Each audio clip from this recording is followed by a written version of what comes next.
Apakah kamu benar-benar ngerti bahasa Indonesia yang biasa dipakai anak muda?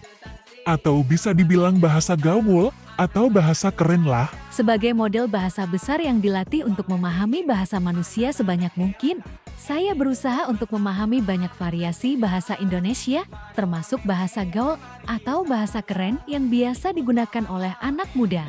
Namun, perlu diingat bahwa bahasa gaul atau bahasa keren seringkali memiliki kosakata dan istilah yang sangat spesifik dan tidak resmi, dan bisa sangat berbeda dari bahasa formal atau baku yang diajarkan di sekolah.